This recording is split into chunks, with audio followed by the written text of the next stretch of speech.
Will you please welcome Raise the Roof for Kim Cattrall? Let's hear you. Come on.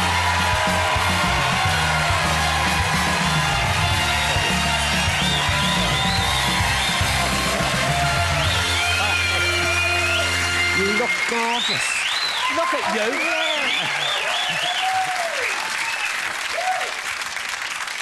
Oh, should I come out again? Just pop in and out all night, Kim. Right, you look fabulous. Oh, I feel really good. I dressed up for you. Oh, what? Oh. I have dreams about this one, you know. Seriously. I wake up and I've had a pillow. Honestly. I had a fabulous time at the premiere.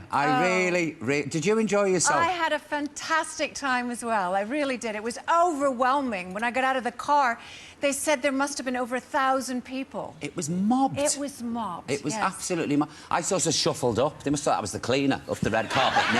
You looked fabulous with the big hat and the striped suit. You look very handsome. That was my gangster outfit. Bang, bang. But people kept saying to me, why have you come dressed as a gangster for Sex and the City? I said, I just fancied it, you know. You look great. But the party, I have to say, Kim, congratulations to the company because it was one of the best first night parties I've ever been to.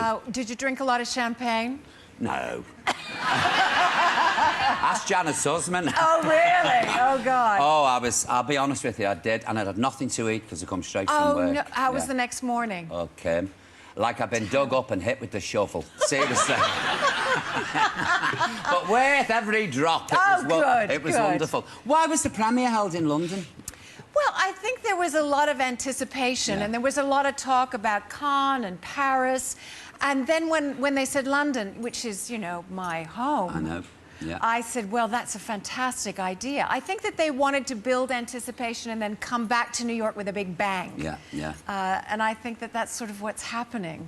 Well, I'll tell you what, it's one of the glammourest first nights I've ever been to. Premieres, me too. really. I'll never forget. It was one of the highlights of my life. Fabulous. So far. Things are going to get better, That's right. The night is young.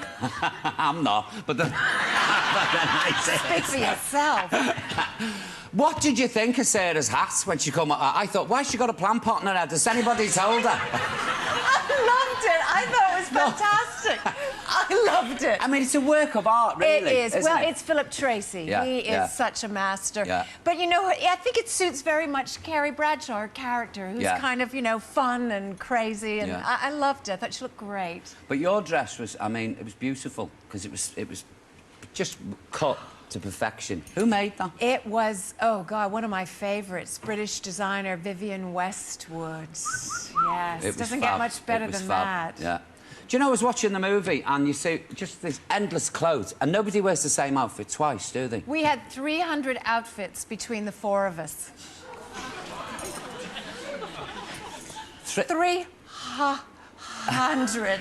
And a lot of different pairs of shoes as well. What was the costume bill for that? I mean, it must have cost a fortune. I'm just glad I didn't have to pay for it, that's all. Did they let you keep any of the clothes? A couple of things. You know, they sent me the fur coats that were not usable anymore. Yeah. And I gave them to a charity, actually, PETA, and they're going to strip them up and make them for beds for doggies. Yeah. Oh, really? Yes, oh, yes. great. It's a very good thing. Brilliant. Very good thing. Do you know what? Watching the movie, halfway through, I thought, she's such a good egg, Samantha. Yeah. Isn't she? She is. She is. She's such a nice person. She's just so accepting. She has no judgment of people. Yeah, yeah. And that takes a very special person who can sort of sit back and let people be who they are. Yeah. And she's there for her friends. That's the other thing. She is. She's admirable, isn't she? I love her. I love her. She scares me sometimes. She terrifies me, Kim. Because she puts you in situations, say, how in my life would I get through this? Yeah, yeah. And it's usually with a man. Yeah, yeah.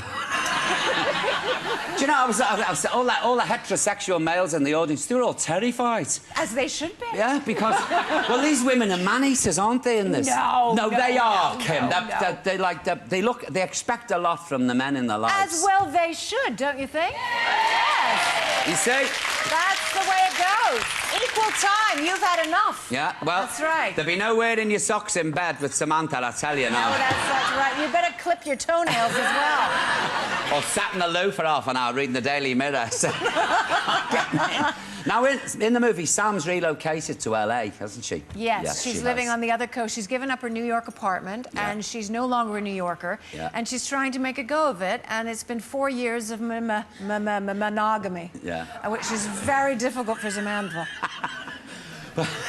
But she seems to have done a good job with it. So far, well, he's quite cute, isn't he? Yeah, he is, he is. He's extremely good-looking But he's bloke. an actor. Yeah. You know, actors are tough. Oh, are they? Yeah. They have to do all those love scenes.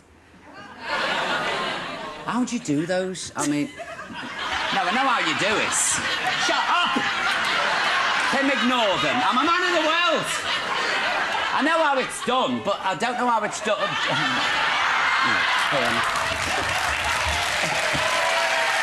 No, you know what I mean.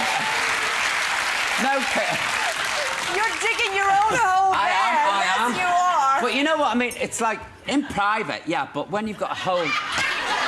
Let me get it out, will you? Kim, I'm going. Kim, I'm going. You've just sort of seen all by yourself about sex. It's been fantastic, amazing. But, you know, in front of the whole crew and the cameramen and everybody, and you're there sort of on the Well, bed. the amazing thing about it is that everyone thinks that sexually Samantha has just done it all, and they've also seen Samantha naked, but I was never completely naked on the show. Never. It looked like I was. And I always thought that those scenes were very funny because we were poking fun at sex, which had not really been done in that way before. So I sort of saw them as like Lucy in bed, you know, real physical comedy. It was almost like a ballet sometimes, very exacting. As you know with comedy, if you hit the wrong syllable, if you don't break the joke at exactly the right time, I mean, that thing that, you know, dying is easy, but comedy, ooh, that's hard. It is hard. It is. Yeah, it really is. But I love it when it works. It's nothing better, is it? No, not at all. It is, you're right. And she's very funny. This is the other side to her. She's very dry and very... Isn't she? She's dry as a martini, that woman. That's right, Yeah, a dirty martini. Yeah, a dirty martini too, right? What is it with the women why they adore Sex in the City, apart from the shoes and the handbags? What do you think it is? Well, I think the shoes and the handbags and the clothes are sort of guilty pleasures. Those are fun of being a girl. But I think when this show came on the air on a cable network in the United States, people really didn't get it. I think we were coming out of, it was about, what, 2 decades of the fear of AIDS and the AIDS epidemic. And I think it was time for a show to come out about sexuality and women's sexuality.